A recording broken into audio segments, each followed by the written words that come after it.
pulled people from Microsoft, Real Networks, Amazon, all over, and we built the first Redfin website, and it took off, which is a neat thing because, by the way, like Redfin ended up inspiring Google Maps, which became the inspiration for the iPhone, and like it played a really big role in kind of the evolution of the way really big UX thinkers, i.e. Steve Jobs, thought about how people would use technology. It was that freaking different.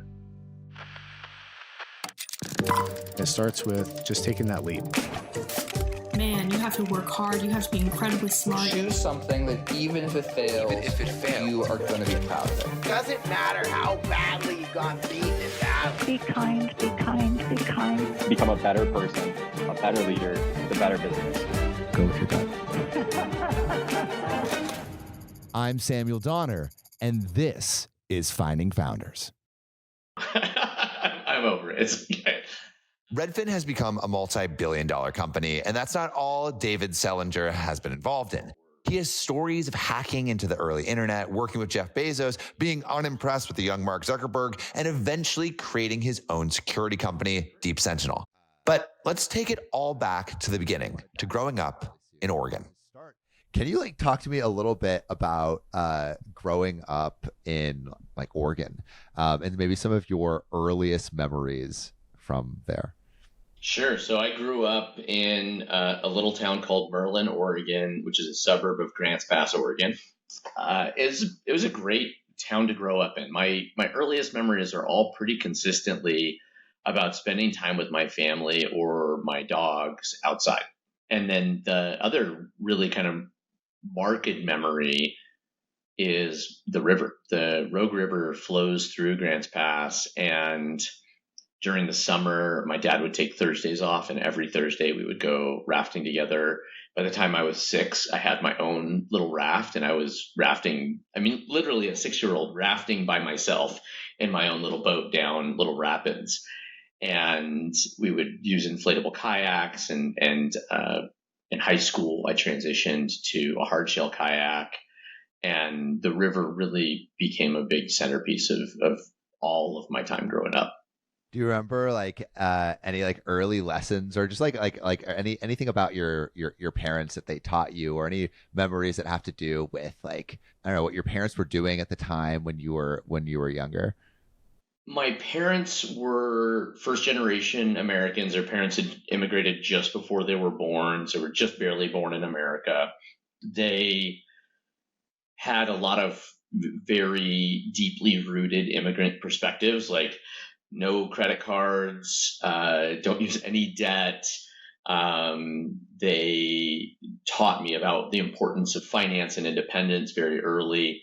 I would say the thing that really made me stand out amongst my peers, though, growing up in a little rural town in Oregon, which socioeconomically challenged and whatnot, was that I was the only Jewish person in my elementary school that grew up Jewish. And I remember teaching people about that. And as I look back on that, that's one of my formative memories about how limited the experiences of many people and how open those people were to learning about something new. I still get messages on Facebook from my elementary school friends saying, I remember doing the menorah at our holiday recital, and it's I'm going to border on politics here, but it's just a lesson that their ignorance is, and I use that word in a non-judgmental way, their ignorance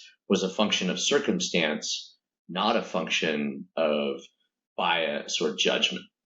Do you think that's universal? Because I feel like when I hear stories from people who grew up different, or even when I came back from Australia, I do not remember my grade school classmates being as understanding. What do you think was different about your classroom in particular? Or was it just you, the person maybe distributing that information? I don't know. I whether I can make a generalization about it, I think the lesson that I try to take into my adulthood is not to decide intentionality before you give someone a chance. and to be open to having dialogue. And if somebody shuts off dialogue and says, look, no, I'm going to choose to kind of be this way, then, rock on. That's your choice. And, I've got 2 middle fingers and both of them work with you. So you spent a lot of time outdoors, but when you were around 6, you got your first computer. Can you tell me how that was given to you? And do you remember your reaction, or just what that experience is like? It was a leading edge Model D. It was an 8088 processor. So my mom bought it at a local computer store. This is back when you bought things at stores, right? So you had to go to the store, and the guy, sold it to you, and it was like as expensive as a car at the time. I mean, it was really a big decision. What year was this? It was 1983 or 82. So it was pretty early in the IBM PC kind of clone days. So this was one of the first non-IBM manufactured. It was considered IBM compatible. That was like the definition of a PC. And so my mom got it justified by work. And I remember meeting the guy that sold it to us. First of all, he showed us, look at this, you can play video games on it. And I was like, snap, that's rad. The very first game, my sister and I sat down and we played this game called Castle Wolfenstein.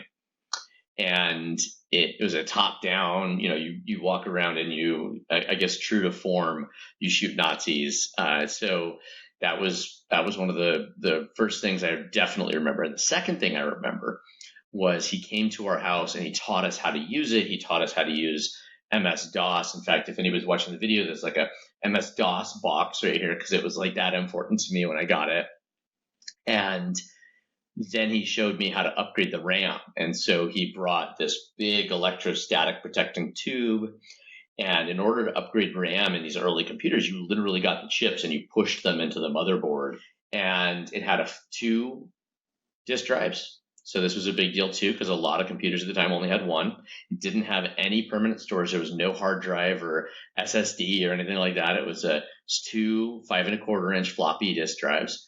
And it was rad. I remember also figuring out kind of how I like to solve problems, because when you played video games, like any sort of long video game, it would typically take like 3 or 4 or 5 disks. And you'd have to switch the disks. And the faster you could switch the disks, the faster you could move on in your game. And so I built this cool shoebox disk switching thing. So I could quickly pull a disk out and swap it into the next one. And I could keep them in order and keep them organized. And they were spaced about 1.5 inches apart, so I could fit my fingers in without banging into it. And man, I haven't told anyone about that. I love that thing. That was like my pride and joy. My friends would come over and be like, dude, that's rad. And because I could play so much faster than they could. So that was our first computer.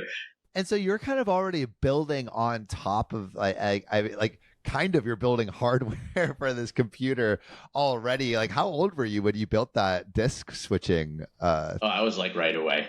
Right away. So this is like 6-7 years old. Oh yeah. Wow. How did you dive deeper into into that whole world? I mean, the first thing was just financial limitation. My mom did not want to buy games for me. So we had a very, very limited number of games, like 2 or 3 for the longest time. And so with that financial limitation, I wanted to figure out how can I get more games? And what I learned was that you can program. And there was a magazine. My mom would buy magazines for me. She said that was okay because it's kind of educational.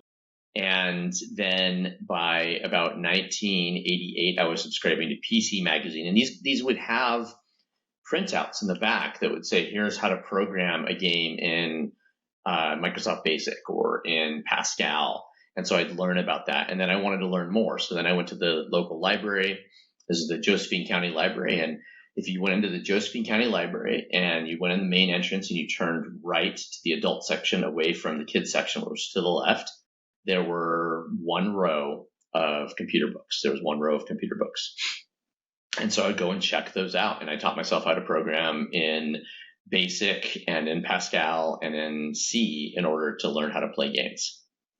It's so cool that like that's how it all starts. It's just like I want to have fun with this thing, and so I'm gonna like learn really complex programming. I mean, at the time, like very very complex programming languages. Did you start to like make your own kind of games? Would you like improve or change the things that you were making? Yeah, I mean, that's when you learn, like, oh, hey, there's this string of text that says, how old are you? I can change that and say, what color's your nose? And make my friends laugh, and they were like, oh my God, that's your game now. And it's like, well, honestly, I just changed this one thing. But like, yes, I'm rad. And I loved that. I loved that sense of the ability to create in a realm that made sense to me. Like I wasn't good at art. I wasn't very good at athletics. And so having this area where I could create and math and science I was good at, but like you don't create in math and science until you're much older probably. And so I was already able to kind of scratch this itch of the desire to create. And so like when did you start actually applying these skills to maybe like the beginnings of some business ideas, so like middle school side hustles? Yeah, so that was driven by the same thing, right? So by middle school, by about sixth grade, my mom's computer got old. She did not want to spend more money getting a new computer, and I was like, dude, there's like rad computers out there. I'm subscribing to these magazines, and they have awesome computers. So starting at about sixth grade, I started doing computer consulting, the neighbor boy that would come over and set up your computer and teach you how to use it. At 11 years old, I was getting paid $20 to $35 an hour. That's crazy money at 11. It was nuts. Yeah. And I was good. I mean, I was really, really good at it. People would ask, can you do more? Can you do more? Can you do more? Because computers were really hard. I mean, they were at a stage where lots of people started having them. But the people that programmed them still didn't think about the customers at all, right? They was just like, how do I get from point A to point B? And if you go off that trail, it would say syntax error, line 45, pound sand. And so if you knew what to do, you were kind of a wizard. Like you were magical. You could do stuff that nobody else could. And it was really, really valuable because these people had probably just spent like $3,000 or $4,000 on a computer. So, I mean, that would be an expensive computer today. And then take that back to how much that's worth in the 80s dollars. These are cars. So you would pay literally however much it took to be able to get that thing to work. And so, yeah, so that was awesome. And I did that because I wanted to get a new computer. So I started saving at sixth grade through eighth grade. And then in eighth grade, I bought my own computer.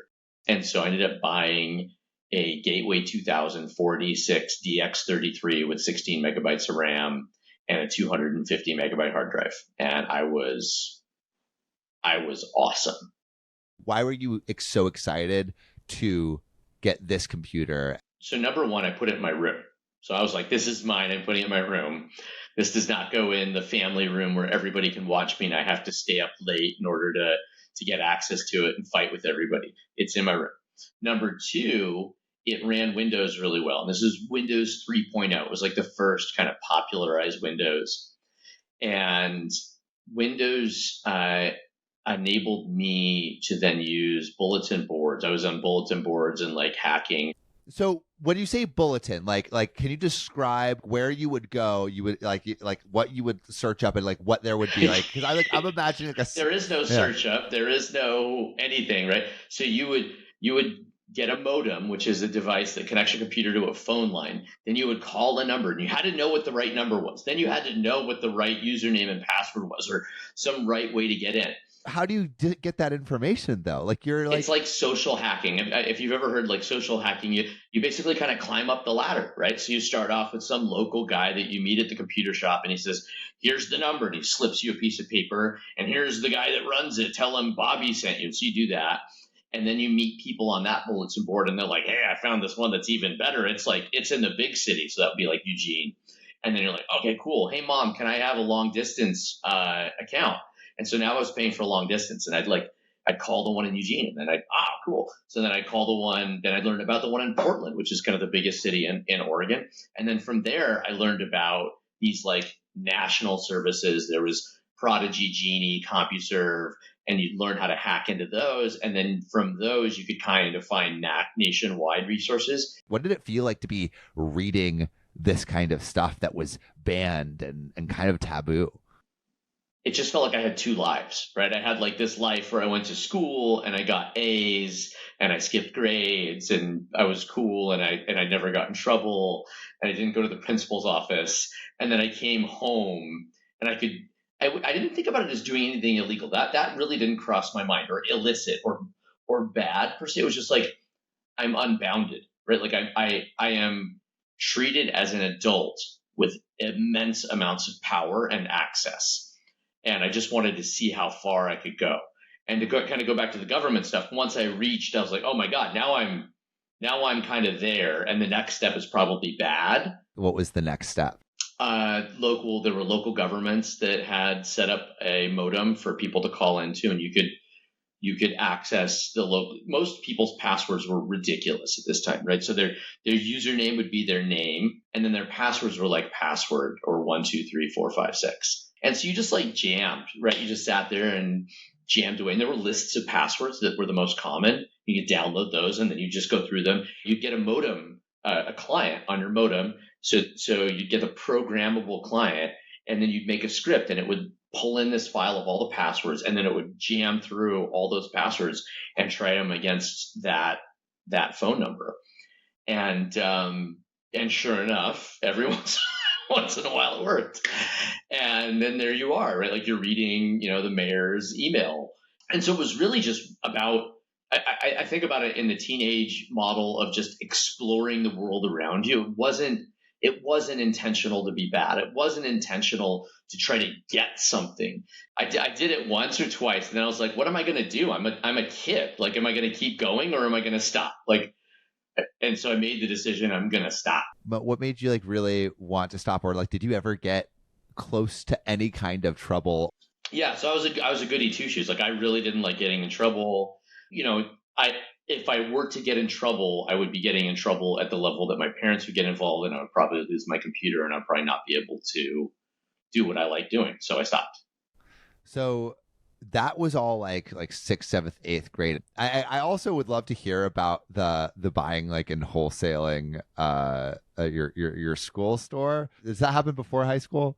That happened in 8th grade. 8th and 7th grade was when I used to buy pens and sunglasses. How did that happen? Sunglasses were expensive. So everybody had Oakleys, right? So Oakleys were the thing. I mean, I'm saying this as if your listeners are all over, 50 like me, but whatever. I'm not 50, I'm 46, but old people will know that in the 80s, you tried to get Oakleys because they were just awesome. And so they were like $120, and I didn't have $120 to spend on a pair of glasses to look cool. And so I found these wholesalers that made fake Oakleys, and they were like $7. And in fact, they had pyramid schemes. So if you got other people to sell them, you could do that. They were high quality, marketing techniques. So I would get my friends to sell with me, and we would all buy them, and we'd spend $7. We'd get other people to buy them. And then, you get to learn about making margins. And so for $7, I'd sell them to people for 10 or 15, or I'd get mine for free, or I'd get kickbacks on the backside.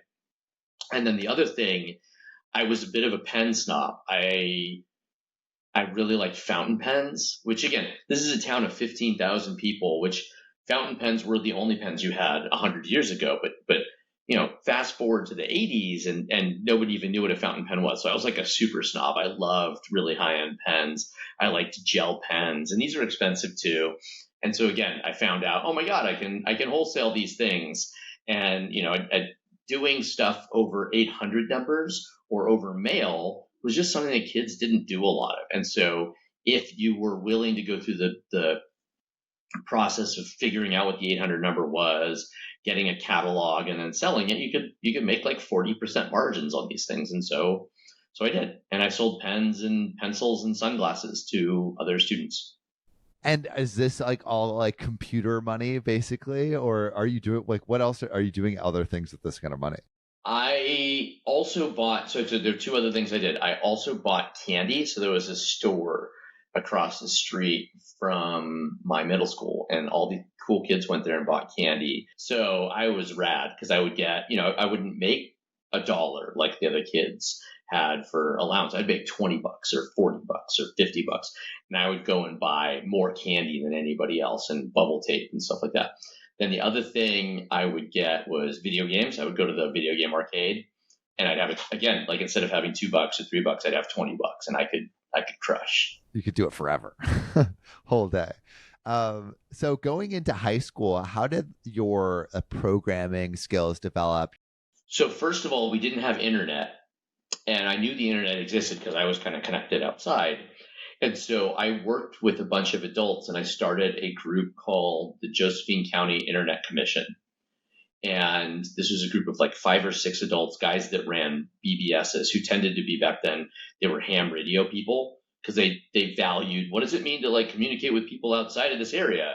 Nobody does that. And so the internet was something that we brought. So we actually started a nonprofit and pulled an internet connection line into my little town. We were probably the only town in the entire state of Oregon that had its own internet connection.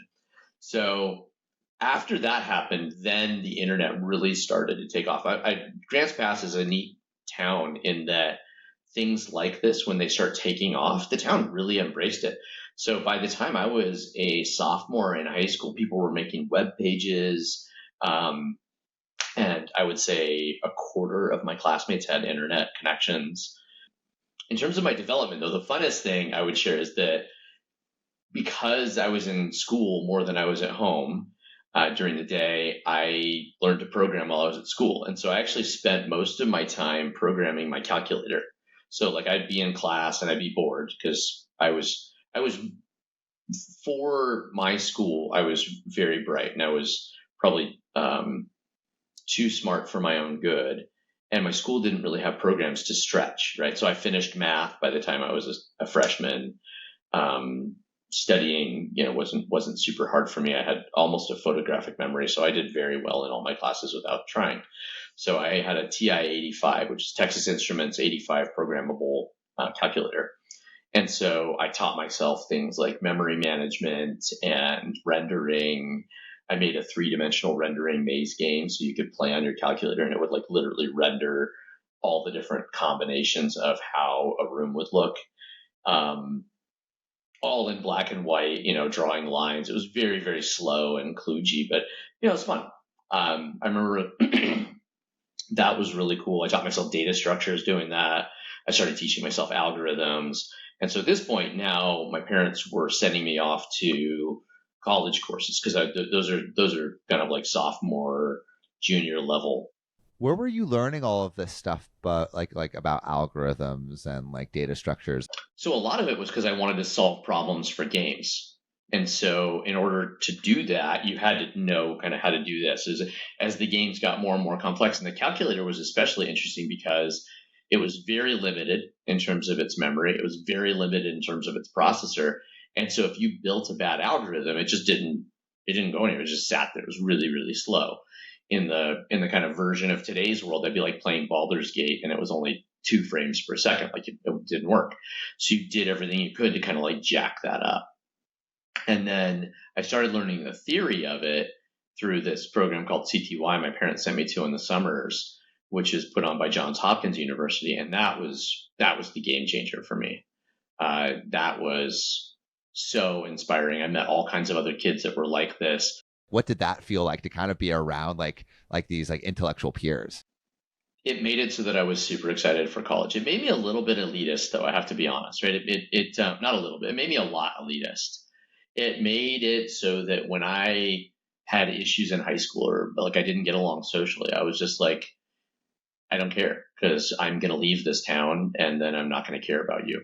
And there's something good about that, which is that I saw a vision for my future. And then to kind of go back to the social side of it, and this is probably my biggest learning. That's not a good way to treat people. Like that's an unhealthy way to drive all of your social interactions. And so by about the end of my junior year, I actually abandoned a lot of my computer stuff and just really focused on being socially accepted. I became class president. I grew my hair out and had afro and blue and green and orange hair and went to all the social events. And I really, really focused on being socially accepted and trying to figure that out.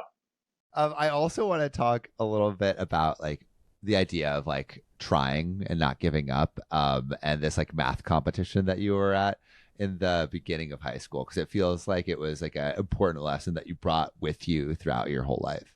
Yeah, man, I remember. I in fact can tell you what room I was in when I learned this lesson. So in Grants Pass, in my area, there is a really neat community of adults that supported and created an academic competition called Academic Masters. It still exists today. I'm a donor to it today. In fact, like I really, really like this event. And it had a number of different competitions. It was music, science, math, English. And you competed with other kids from all the neighboring high schools to see who could kind of stretch themselves the farthest. And so it was neat in a couple different ways. Not number one, just that it like supported academics versus just athletics. And it's more of an athletic supporting community than academics. Number two was that it was inter-school. And that concept of being inter-school just helps kids look outside of the four walls where they're getting bullied or, not having fun or struggling or they're bored. And so those are two really cool things. And so I entered as a freshman, and I was the first freshman in the history of the program to qualify for my school. And so I made it to my school level competition. I think there were like 3 of us at the school level. And then you have to win that, and then you get to kind of compete at the inter-school one. And so at the school event, you do 2 parts. There's a written test, and it was in math for me. And then you do a presentation. And I remember as a kid, starting at the age of 6, I would go to these presentations. My parents made me go to them. And I really aspired to be like, there was this family called the Hongs, and they had 4 kids, and they won all of them for my entire time as a child. And I'm still in touch with the Hongs, by the way, which is cool. But I really wanted to be like them. And their dad used to give me math problems starting when I was 8 and 9, and he would give them to my dad. He worked with my dad. He would give them to my dad at work, and then he'd bring them home. One of the math problems was you pull a string all the way around the planet, and then you lift it 10 feet. How much longer does it need to be? And that was how I learned, about pi and about circles. And I was 8, and so this guy was really invested in me. His name was Dr. Hong. He passed away about 3 years ago. And he just kept inspiring me. So anyway, I'm a freshman. I qualify. I'm the first freshman to ever qualify. I do well on the test. On the written test, I get almost perfect. Then we go to the presentations, and they ask this question. And it is an algebra question. It's a multi-step question. It's pretty hard. And I'm in the counseling center. I'm in the office to the left of the entrance of the counseling center. I remember sitting behind the desk, and I'm like jamming through it. And I get to the spot where it says x squared equals 25. And I'm screwed because I don't know what to do. I can do subtraction. I can do multiplication on both sides. I can do division on both sides of an equation, but I haven't learned that you can just take the square root of both sides. And there you go. The answer is, x squared is 25. The answer is either x is 5 or negative 5. And as an adult, that's pretty obvious, but I couldn't get to the next step. I couldn't finish the problem. 20 minutes, 10 minutes, 5 minutes, 1 minute left. The woman comes and knocks on the door. It's time for you to go. And I just start crying. And I tell her I can't do it. I can't come out and present. I couldn't finish it. And she says, why don't you just come out and present anyway? And I'm just bawling. My parents are in the audience, and I know I sucked. So I was the first person. So I pick up my stuff and I go out, and I'm wipe my face off. And the second person is about halfway through her presentation. Sit down next to my parents. I feel sheepish, heads down, really embarrassed. My dad gives me a hug, and we watch, and she doesn't even get 5 steps from the end. And she says, and this is as far as I got, and I couldn't finish the problem. And I had gotten 4 steps past her, and I was like, what the heck? And then this guy comes out, and his name's Scott, and he presents, and he gets 2 steps past her, but he still doesn't get to x squared equals 25. And he says, this is as far as I could get. I'm done. I couldn't finish the problem. And I grab my head and I'm like, oh my God, I would have won. I got further than anybody, and I was embarrassed. And that sticks with me because here I was, like, accomplishing, like, so proud of myself. I'm on my highest high in terms of academic competition. Like, here I am. I'm in high school where the competition level's higher, and I'm already kicking ass. And I made my first huge mistake, which was not that I didn't finish the problem. It was that I didn't suck it up and walk out there. And it just sticks with me that if you don't, the obvious lesson, if you don't try, you miss 100% of the swings that you don't take. And man, oh man, oh man. I mean, here I am, whatever, 30 some years later, and I still think about that. In fact, I wrote an essay about it just a little bit ago for Academic Masters. Wow. Yeah. I mean, I feel like that's something that you like that every like entrepreneur has to do. It's like if you stopped when you thought you were going to fail, like half of the companies that exist wouldn't. And I think that's probably my biggest challenge as an entrepreneur is like, you have to have enough ego to take a swing at something where you don't have any reason, any justification for taking that swing. But then you also have to have the ability to check that ego in order to hire people and keep them and help them grow. And that balance, that's been like, that statement would summarize my entire entrepreneurial journey. How do you keep that strength of ego and strength of will while still growing as a human being? And I think we're definitely going to get into that in a little bit. But moving from high school to college, when you're thinking about like where you want to go to college, I imagine like there's a lot of science colleges that were on top of your list. How did you think about where you wanted to go? I just wanted to go to MIT. That's it. So when I was 6, I watched a competition about MIT on PBS, and they made robots there that played games. And I was like, that's where I want to go. So between the ages of 6 until about November 30th in 1995, I wanted to go to MIT. And on November 30th, I got my rejection letter from MIT, and I didn't want to go there anymore because screw them. Why do you think you got rejected? I don't know. I mean, I had perfect scores, like not like really good scores. I had literally 800s, which is perfect on the SATs back then. On everything, math and science, 100% of them, 100%. So I don't think that was it. I wrote my essay about how having long hair made me think about being socially accepted differently in high school. And that was kind of my, think of this computer geek that has 2 friends kind of coming out and becoming class president. That's actually a pretty marked transition. And for me, it was really, really, internally it was huge. And so I wanted to write about that because that really significantly defined who I was and what my high school experience was. And I don't think MIT liked that very much. That would be my guess. And that's fine. I think that was probably good because Stanford liked that essay and they let me in. So, and it feels like that's more of a fit anyway. So what was Stanford like?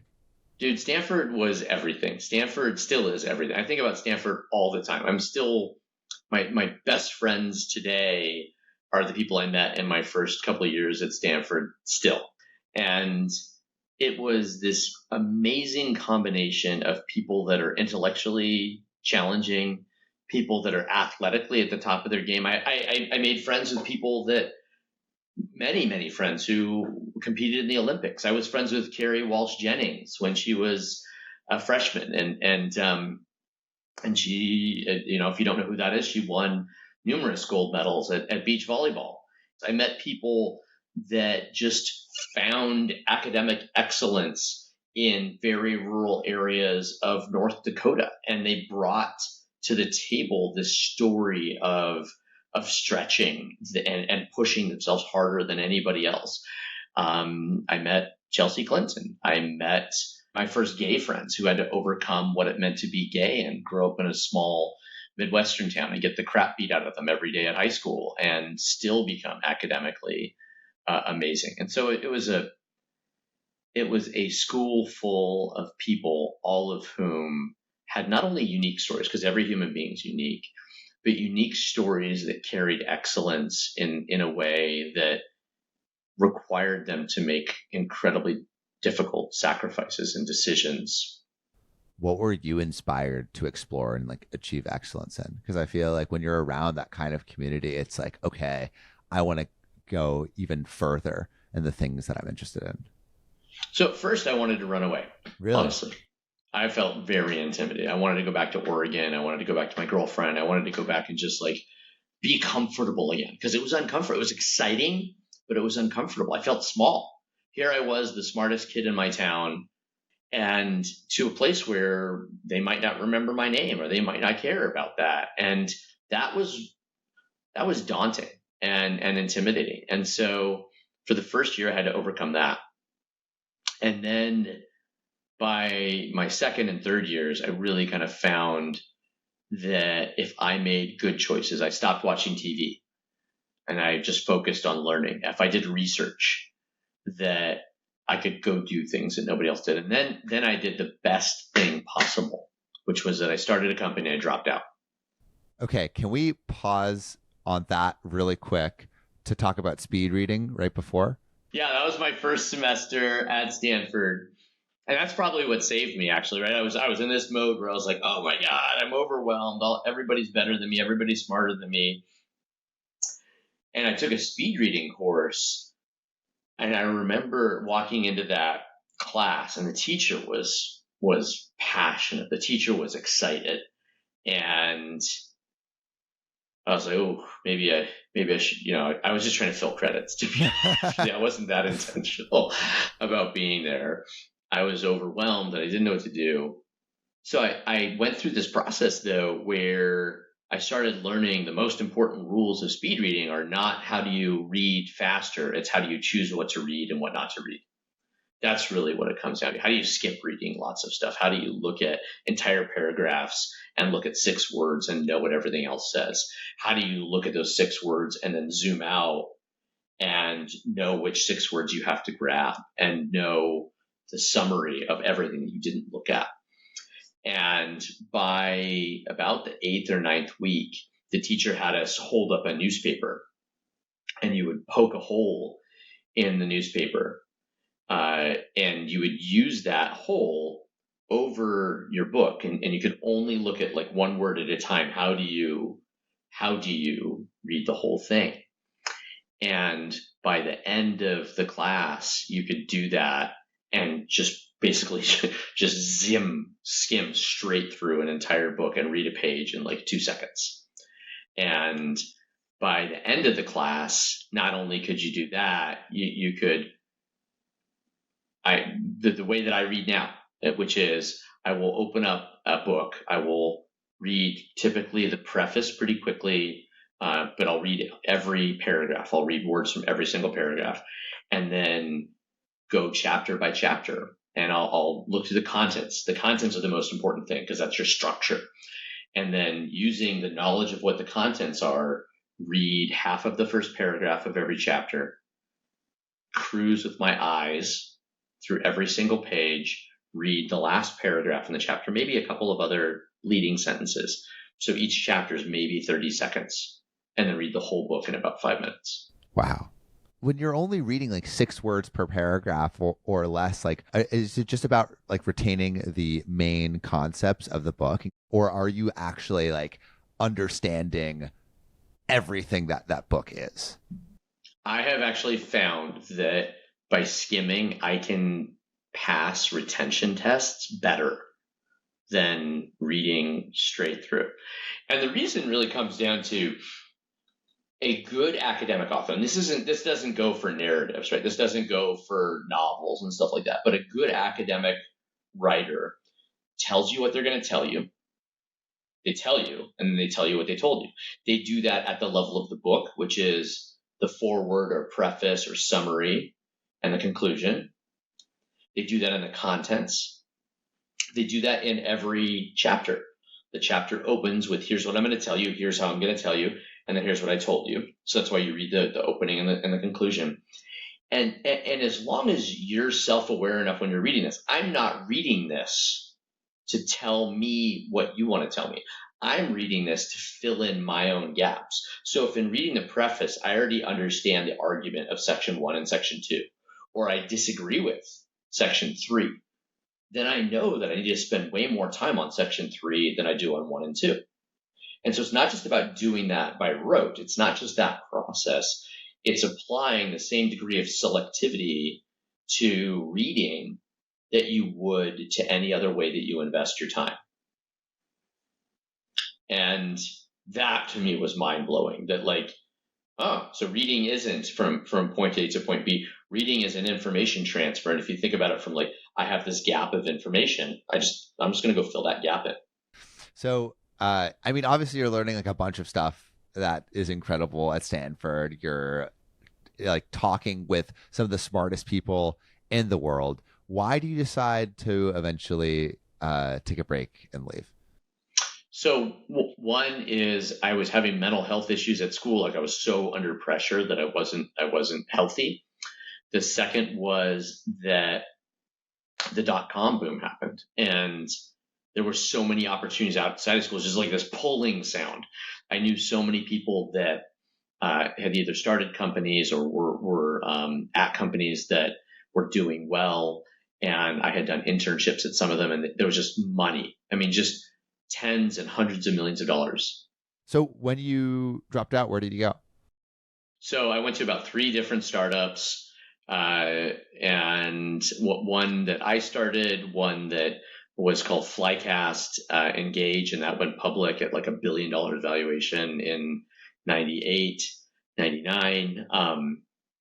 And then I ended at a company called Two Roam, which was a wireless company started by some friends that did mobile internet. So we thought that you could use the internet on your phone, and we were crazy at the time, but it was rad, and that was really cool.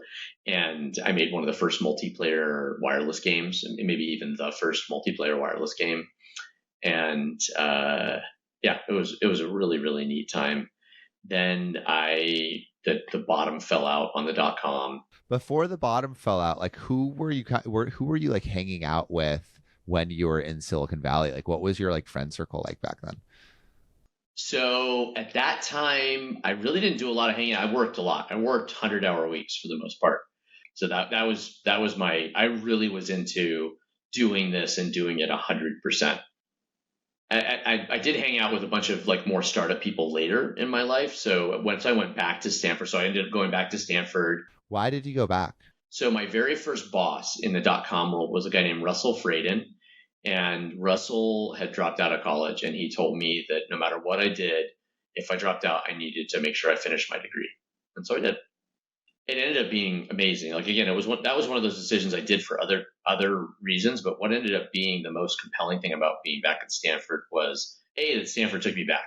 By the way, how cool is that? I write them a letter 3 years later, and I'm like, hey, I am going to start attending in 2 weeks. I hope that's okay. And they didn't like make me reapply or justify anything. They were just like, cool, we're glad to have you back. And every other school in the country, and I think even Stanford now, if you did that, they'd be like, no. Wow. So yeah. I feel very fortunate that they let me do that. But yeah, I mean, I when I went back to Stanford, that was really neat. I had become a partner at a company called Dutch Brothers, which is based in Grants Pass, a coffee company. That was a neat foundation on which to come back. I'd made enough money that I could, pay for school, and I had a nice car. I had a little BMW M3, and I, had stuff. And so I felt more grounded there. And so I really focused on my academics. And why? How did you have this money? Like I mean, you just from working even in though the world. yeah, the dot-coms didn't do as well. I didn't make millions and millions and millions. I made a bunch on Flycast, but then I lost it because they then went out of business. Yay. So that's kind of like my first million that I made and lost. And then was it $1 million that you had made and lost? Like it was a million on paper? A little bit more. Yeah, it was a little more. And so it was like more than $1 million, and then it vanished. Yeah, gone hard, like super, super, super gone. It was all on paper, so I never spent it. It never felt real. It felt real from like an ego, like I'm rad perspective, but I never had it. I never had the cash. But on paper, like still, like that's like for a kid to drop out of Stanford and then make more than $1 million, like yeah, it was. But again, I don't have it now. Yeah. I never got it. It just fed the ego. Yeah. But I really learned that having $1 million is not the goal. Having $1 million, if you make all these sacrifices in your life to achieve financial freedom, all you have done is made sacrifices in your life and achieved financial freedom. You have not become happy. You have not achieved a level of enlightenment. You have not, or I have not. So it's more important to me. I did not feel smarter. I did not feel freer. I did not feel more powerful with that. I just felt more egotistical. And so I reframed the rest of my life. You know, I'm very comfortable now, but I don't need $100 million. I don't need $1 billion. I don't need $10 million even. Like, I just, not that even apologize for anybody that's struggling financially listening, but like that would seem like kind of a nominal goal, kind of a medium-sized goal. That I find happiness in who I'm with and what I'm doing, and that's continued to be a really, really, really important lesson for me throughout my career. So going back to Stanford and finishing up, what did like the future hold as you went through graduation? Yeah, so I was already at Amazon when I graduated. So I flipped Stanford over a little bit in that. So when I was there, I was very, very focused on my academics. I realized all the rad research I could do. I did every kind of research you could do when I was there. I did political science. I did history. I did computer science, robotics, everything. There's just so many resources at a university campus that when you're 18 and you come in and you're just like doing your thing, you don't realize that you don't have those when you leave. And having had 2.5 years of being in the workforce, I realized, hey, you don't have a laser cutter and a 60 CNC machine where you can make stuff. You don't have a Nobel laureate that'll teach you how to take photographs and about how the physics of photography work. Like all these things that you had. So I did all that stuff when I went back to Stanford. That was the time when I kind of branched out and met some of the other people had done parallel paths with me in the early days. Who are those people? Sean Parker, Sean Fanning, Andrew Frame, Travis Kalanick. Is there any late night conversation or idea or like thing that you like early on maybe worked on together that like stands out to you, like a conversation that's like emblematic of those kinds of conversations? So I was working at Dutch Brothers. I found that you could do advertising on keywords on Google and that you could make a ton of money doing that for Dutch Brothers. So I did that, but I happened to go to on-campus interviews at Amazon, and I mentioned to them how the economics work. I'd pay $1 for an ad, and then I would make $150, and then I would do that again. So we just kept doing that, and then so Amazon had not done online advertising at this time and was like, whoa, you're doing what? And so they ended up making me an offer to go kind of bring that idea to Amazon. I told them no a bunch of times, but I ended up accepting eventually. Amazon obviously then became like one of the largest advertisers. We actually taught Google how to scale that program. We taught them how to build APIs. But to answer your question about like one of the most epitomic conversations, Sean Parker had started a company called Plaxo, which was a contact sharing network. We had done a bunch of experiments together. He and I we would go out almost every night together, and I actually had had a special cell phone just for Sean Parker because he would talk forever, and so I had this cell phone that had like an extra large battery because we'd end up talking for like 2 or 3 or 4 hours at a time sometimes. We figured out that we could control how fast Plaxo grew by just changing specific words and dynamics about how many emails we sent, how often we sent them. What year was this? This was before Facebook, right? Yeah. This is right before. This is the Facebook meeting actually. And we went out this one night, and we had dinner, and we just sat at this coffee shop for hours. And that was when we realized that we could use the fact that Plaxo knew who you were emailing to define your identity. And then once we were able to define your identity, we could create the most secure communications platform, the most secure single sign-on platform, and an application platform. That ultimately was literally the thing that launched Facebook. And so the problem was that what Sean and I did was we stayed up late, and he forgot to go home for work, and we kept working on this idea for like a week, and he forgot to call and report into his board of directors what he was doing. We finished this. We spent literally a whole week, like every day, all day, every night, all night, working on this idea. And then he went back and he presented it to the board of directors at Plaxo, and they fired him. Why? Because he was doing it in a crazy way. Like, if I took off for a week, I don't know, my board probably wouldn't notice, but like I completely abandoned everything operationally. Like I literally did not return any emails or calls to any of my employees for a week. And then I come back with this super crazy idea that's going to change the world. And I mean, we talked about in the context of elections, which is the most ironic point, by the way, like how this would change. You would vote using this system because it was a better form of identification than your ID.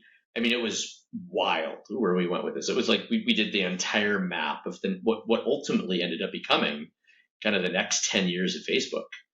And he and I had already kind of gone through all that thinking. And so when the neatest thing that came out of this was obviously that he then found Mark about like 6 months later, and he calls me. He's like, dude, you need to come down to Woodside right now. And I was like, all right. And that ended up convincing him that he had found the platform where he could take this idea and actually run with it.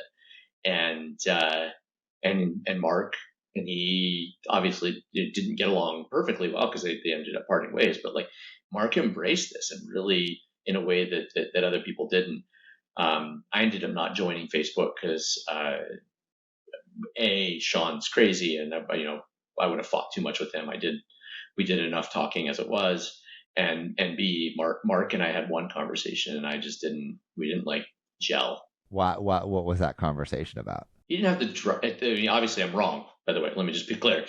He didn't feel like he had the drive to do it. Like Sean was the energetic, like driving, like we're gonna do this person, and Mark was like, here we're doing it, and it just didn't feel like he like got it. He was like appeasing Sean more than agreeing with, and I didn't want to be in the middle of that.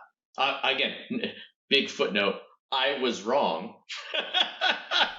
But it's crazy that you were at like the center of like so much of this, and I guess that's just like being in Silicon Valley at this time and also like working on these kinds of projects.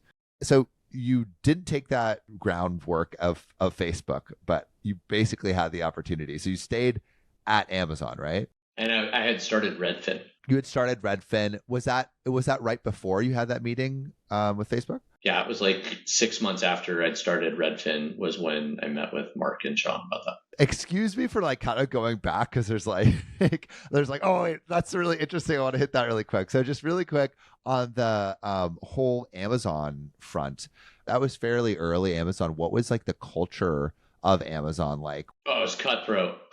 It was awesome. I loved it. It was a little overwhelming though, but yeah, it was very, very, very, very, very cutthroat. You had to make your desk out of a door back then because we needed to teach you to pinch pennies. But then at the same time, if you didn't come up with projects that won millions of dollars, we would cut you down and make you feel horrible. So It was intense. Were you ever on the other side of one of those cutting conversations where like you felt your throat was near cutting? Yeah, there was one point. There was one point. So, and this is one where, footnote, I was right and Jeff Bezos was wrong. So I'll take that one. And this one's in the whatever the Everything Store book about Amazon's early days. So I had launched my first 2 projects at Amazon. One of them was successful, one of them wasn't. So I'd kind of proven that my team could execute. I hadn't made a ton of money yet. And my team was launching a new project, and I kept saying, why the hell is this taking so long? Why is this taking so long? And they kept coming back to me and saying, well, it's because there's this thing called Garupa, Gurupa. And Garupa was a new framework that Jeff Bezos' primary architect, his principal architect, had launched. And it sucked. It was slow. It was hard to use, and it didn't work. Those are pretty important characteristics for a framework. And so I went around and I interviewed a bunch of the other managers, and I was like, are you having the same problems I am? Because this sucks. And I wrote down all their problems. I wrote down, how many of them were having problems, how many of them weren't. None of them weren't. And then I called a meeting with the CIO, Rick Dalzell. And I said, Rick, we're screwed. People are quitting because of this, and they weren't. Here are the anecdotes from every one of the managers in my division. And they all hate Garupa, and here are the problems. Here's the history of those problems, and here's what we need to do about it. And Rick got really pissed at me. And Rick is kind of a big dude, and he got really mad, and he said, you're failing. You need to focus on what your team's doing. I heard what you said. This isn't your problem. Go focus on what you're doing. That was the end of the meeting. Yeah, but it was intense. It was like a really hard-hitting, I can kill you kind of. I think he was a Marine, actually. He probably could kill me. Again, footnote, I was right. 3 months after I left, they had a big meeting where all the senior managers went to meet with Jeff Bezos, and he admitted that it was a mistake and they needed to roll it back. Why did you leave? Redfin. I'd launched it. It was awesome. It was doing very well. Had you started that while you were at Amazon? Yeah, about 8 months overlap. Was it because you were like kind of seeing the writing on the wall of just maybe not being listened to, or like? Yeah, very much so. So I had launched some of the most successful projects at the company, and they still wouldn't listen to this issue. And when you say successful, like what kind of revenue are we talking for Amazon? So more important than revenue, it was I in 2004, my project, which was the first advertising project using the Amazon credit card, was 100% of Amazon's profit. It opened the door to profitability for Amazon. Wow, that's insane. So that was like basically like the building blocks of what Amazon would become. It funded all of the investments into the retail business. And more importantly, it was something that Jeff didn't want to do, but I proved how valuable it was. And then we just poured every ounce of effort we had behind it. So my feeling was basically, all right, this company is going to just grind me to nothingness. And it wasn't that you didn't think like Amazon would be successful or something. It was. Well, I thought Garupa would kill Amazon. I thought that, and that project, had they not changed course, might have. It was that bad of a project. And then frankly, I just didn't like the culture where you can't affect that course. The third thing, which I now as a CEO, I understand a little bit more about that. But the third thing I didn't like was, here I made like $40 million in profit. And, again, a little bit of ego here. I think they gave me a raise of like a lot, but not anywhere close to $440 million, right? Like, and I was like, I need like $1 million bonus here or something like that. And they didn't do that. So that was the other reason. And so you're like, I want ownership basically of something else. Yeah. How did you start to create the idea for Redfin? And like, are you moonlighting while you're at Amazon, like creating this while like after hours or during hours? Or like, how did that work? Yeah, it was all after hours moonlighting. It wasn't my idea initially. There were a couple of other folks that I was advising they just really didn't have technical vision. They had a neat idea about the economics of the way real estate worked, but not the technology. After like 6 months of watching them flail, I was like, hey, let's do this differently. How about you fire your technical team and I will bring 10 people from top tier technology companies to Moonlight and we'll do something real. And 6 months later, we launched the Redfin website. They were building it as like a client, like a desktop client. So there was no adoption, no mass marketing. The features were very limited. They were built poorly. And then I pulled people from Microsoft, Real Networks, Amazon, all over. Big Fish Games was in Seattle. I had people from there. And we built the first Redfin website and it took off.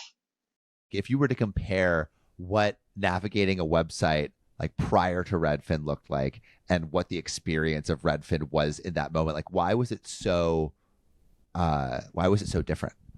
Let me start with how websites worked back then. So if you did a map, you could type in an address and you could find that address, and you'd type in the address and then you'd push enter, and then 20 seconds later the server would figure out where that address is and it would render a map and send it to you, and you could print it. And then if you wanted to, you could maybe go north, south, east, or west, but you'd do the same thing. You'd click north, it would go off to the server, and then 20 seconds later, you'd get a new website. And it wasn't interactive. It wasn't fluid. It didn't have zoom and zoom in, zoom out, pan, like you would if you were doing it on a touch screen. And which is a neat thing, because by the way, like Redfin ended up inspiring Google Maps, which became the inspiration for the iPhone. And like it played a really big role in kind of the evolution of the way, really big UX thinkers, i.e. Steve Jobs, thought about how people would use technology. To kind of express how unique this was, when we had the first press journalists see it, they were like, oh my God, what is this? I don't even have words to describe this. In fact, the Seattle Times real estate writer had to do like 20 different versions of the headline for her to come up with one to describe to people what this was like. And they ended up using the word flyby, because it was like a bird's eye view and you're like flying and it's fluid. And they said a flyby drive, I don't remember, flyby real estate experience unlike any other was basically what the headline ended up being. We made the front page of the Seattle Times, and that day we went from zero traffic the day before because we hadn't launched. And the day we launched, we had 600,000 people try it. 600,000. That's a massive amount of people. So like, were you just thinking, okay, Redfin is going to absolutely take off? Yeah, for sure. I mean, I'm tired, right? Like I'm moonlighting. I've been getting home at 6 p.m. and working till 3 a.m. in the morning every single day for like 8 months. Mike Doherty, who was one of my co-founders at Redfin, like had called me and he's like, it's okay. Can we turn it on? And I was like, just one more thing. And at 3 a.m, punch enter, turn it on, go to bed. I wake up at 7 or 8 the next morning. I'm bleeding. I had almost needed to stop. Like Mike was bringing me dinner at night to just make sure I could make it through launching this thing. I'm so burnt out. And I go to my coffee shop, which is Cafe Lagros, right next to the Seattle Art Museum. And I got my drink and I looked around, and everyone in the cafe had their laptop open. Look over the shoulder of the guy right next to me. Holy shit. Redfin. Look over at the next guy. Holy shit. Redfin. So I walk to work, stop at the Starbucks. Same thing. Everyone in the entire coffee shop has their laptop open to Redfin. It was amazing. It was that's probably the best way to describe how earth-shattering this user experience was. It was that freaking different. So was that an indicator that it was time to maybe go to Redfin full time and not Moonlight anymore? Yeah, I mean, you compare like here I am doing successful projects and not getting listened to and maybe making a little bit more money. By the way, just for the record, had I stayed there, I would be worth like 5 times more than I am now, just based on the stock options that I had that year. But that's okay. Not everything's about money. So anyway, but they're not listening to me. And then here I have kind of control my own destiny. And so I chose that. So what was it like finally controlling your own destiny? What was it like working at Redfin? I mean, like, and really, I mean, you were a founder of Redfin. So you were like, this was your company. I mean, it was amazing for the first 8 months. And then I learned that it wasn't my company because I was the CTO, not the CEO. And I learned that in a very harsh and uncomfortable way. What was that way? Getting fired. Oh, geez. About as harsh as it could be. Like, why did that happen? How did that happen? The CEO had a mental health issue and had a breakdown one day, and he fired everyone. How could the company keep going if he fired everyone? Well, that's kind of funny. So he ended up getting it funded another 6 months later, but we kept. I mean, he was a business guy, like kind of didn't understand technology, so we were the only ones that had access to the servers. He fired everyone. And so we just kept it running. We fixed problems when there were problems and stuff. So you kept working on it even though you were fired? Yeah. I mean, we all really believed in it. Are you working on other stuff during this time period? Like what? Yeah, so I was doing consulting at that time. And then I started my next company, which is called Rich Relevance, which is an AI-based retail company. But did you want to keep working on Redfin? I mean, obviously it held like a special place in your heart because it was something that you like really built. Yeah. I mean, we did all that without getting paid. We just did that because we wanted to keep it going, and we didn't like launch new features. We just kept it working. The next company I started really focused on making sure I founded it with people that I trusted innately. That trust was one of the biggest building blocks of a company, no matter how you look at it, right? And there's a book by Stephen Covey called The Speed of Trust. And that's one of my favorite synopses of the power of and the structure of trust. And it seems like that kind of trickled down into how like the company was looked at, because it was like one of the like best places to work and most engaged workplace in like the Bay Area. So it's like when you focused on that, it wasn't like a cutthroat environment like Amazon. It seems like there was actually a lot of care. We made real friends. We made real relationships. I will say that the lesson I learned is that a company is a combination of things, though, and the core economics of the company ended up dominating. That even though we had great people and great relationships, that company, I grew it to about 50 million in revenue, but it ultimately didn't have a good outcome. And that was driven because the fundamental business model. I learned, I mean, so many lessons about the economics of a business, but that even if you have all these amazing components and great people, it really is up to me to guide the direction of the business model, to know when it was time to sell. We ultimately did sell, but for much less than we raised. So it was a bad outcome from a financial standpoint for the investors. I guess maybe you can use this as an opportunity to kind of pivot into Deep Sentinel. I put a lot of thought into starting my next company. I took a number of years off, but I wanted to ensure that I was able to synthesize all of the lessons I learned about building a company culture, building trust from the get-go, working with investors who have aligned interests as much as possible and understanding what those interests are.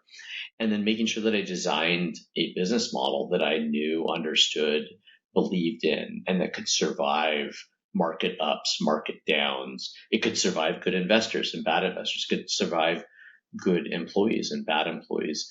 And then the last lesson, which was maybe the most important of all those, was that I would want to do that, because doing each of those things kind of sucks. Like okay, cool. I got to go raise money. I got to go do all this stuff I maybe don't want to do. And it's a lot of hard work. Do I want to survive that? And I didn't realize how important that was until COVID hit. And I had to do all of those things that were hard, more so than I wanted to. You didn't have maybe the financial outcome that you wanted, but you had the culture that you wanted. And now it's like, okay, how can I combine those two? So how did you combine those with Deep Sentinel? And what was the idea behind it?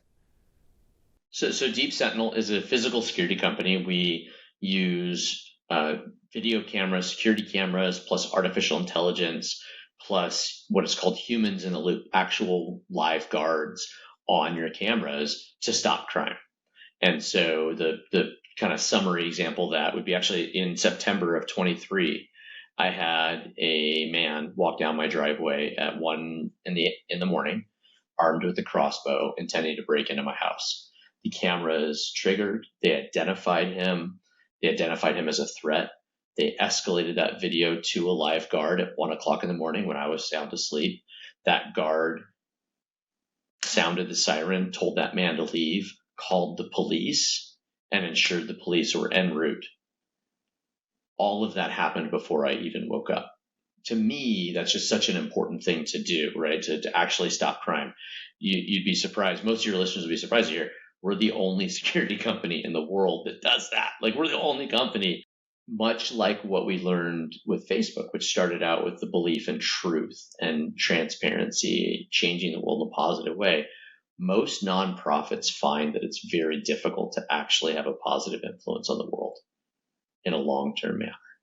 And so the three lessons you kind of mentioned there, the shrewdness and importance of hardcore business modeling and execution, the importance of trust and culture. And then third is my desire, my personal desire to make the world a better place, and not in some like, cool, I made maps that are interactive and that's really cool. Like that, as neat as that is and as scalable as that is, every human being on the planet that has an iPhone or a phone is affected by my contribution there. That's not rewarding. It's neat, and maybe it's kind of like a fuels some ego and capability, but like it really doesn't make me feel better. I've got 2 little girls.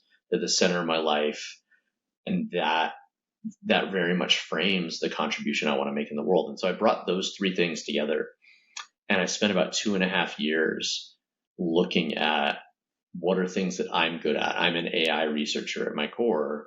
How can I use AI to meet all 3 of those requirements? And it took me 2 years of just trying things, trying this. And it wasn't until I had a neighbor who had a home invasion that we had that conversation you and I just did with the police. It was like, hey, why didn't the alarm stop this? Well, because alarms don't stop things when they're not armed, and most alarms aren't armed. Why didn't the cameras do it? She had all these security cameras. She had a really nice security camera setup. Police officer response: what the hell did you expect the cameras to do? Did you want them to jump out and stop the crime? And I was just sat there in this meeting and I was like, oh my God.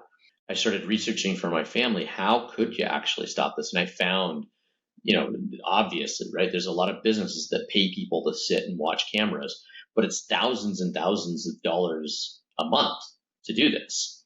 And that's when the AI clicked in my mind. And I said, oh my God, I could use AI to transform the work that these patrol guards are doing and make it tens of dollars a month. We're 100% virtual. I have about 55 employees in the US and about 55 overseas. And we have thousands of customers in every one of the states in America. It works. So what are you hoping for like the next couple of years? Like what does the future look like for you? So the pandemic was really hard on us. I had done exactly what I set out to do, and I built one of the best in-office cultures I've ever experienced. And then we lost our office. And so we really had to reboot the whole company through the pandemic. Coming out of it, though, we have solidified our product. We have a really differentiated AI technology value proposition. AI has become popular again, which is really cool. The thing that brings it all together for me, I want to have a great culture. I want to have a shrewd business model that works. I want the customers to value it. So when they write me a check for $1,000 in a month or $500 or $200, they know the value that they're getting and they're excited about it and they buy more next month. And then the third component, I want to make the world a better place. I want people to feel safe, to be safe. The moment that brings that all together is when I get messages from my customers. The very first customer that we had in our beta program in 2018 was a single woman. She was a venture capitalist. She is a venture capitalist. And she sent us these letters every couple of weeks saying, I cannot tell you how valuable your service is. I'm a single woman. And the scariest part of my day is when I walk from my car to my front door every day, and knowing that Deep Sentinel's with me has completely changed my day. Every one of my employees, when they would see her kind of pop up on the screen and be like, there she is. That's what we do. I'm proud to be a part of this company. There's your culture. She had an intruder about 6 months into our beta program who peeked over her fence, and he was thinking about breaking in. We sounded the siren. We called the police, and we called her. All of that happened within 20 seconds. We delivered our value. He went away. She stayed inside, locked the doors, and felt safe. The police came within seconds. We delivered something that no one had ever delivered before. And then third, she sent us these notes saying, I feel safe now. Incredible. If you were to go all the way back to maybe the beginning of your journey when you were at Stanford, just like overwhelmed by all of this like wealth of excellence at your fingertips, and you were to give advice to yourself or someone in that position at the beginning of their career entrepreneurial journey, what advice do you think you would give that person? I mean, I somehow got it along the way, and it was just to keep searching for what matters to you. And it's not to do anything specific, it's to continue searching. Because I think that the analogy that life is a journey, every single one of these experiences emphasizes how true that is. And that every step in my journey as a dad, every step in my journey as being as good a husband as I can, I try. Sorry, sweetie. Every step in my journey academically and intellectually, every step in my journey in my career have reinforced that each of those things is exactly that. It's just a step, just constantly looking for what matters to you and how you can provide that meaning to yourself, provide that meaning to the people around you, listen to and understand what matters and what meaning means to other people. Thank you so much for listening. If you haven't already, make sure to subscribe, rate the podcast 5 stars, and share with a friend. If you have any questions or comments, DM us at Finding Founders Podcast on Instagram, LinkedIn, or Facebook. Finding Founders is produced and hosted by me, Samuel Donner. Our audio editing team lead is Ashley Jimenez, with support from Jessica Morales, Miley Lipton, Siyu Pan, Kenny Ray, Josie Yo, Matt Fernandez, and Merritt Hill. Our outreach and research team lead is Desiree Nunez, with support from Marissa Granados, Monica Lee, Sarah Tiersma, and Yao Liu. To see more of what we're up to, subscribe to our newsletter at findingfounders.co. Thanks again for listening, and see you next week.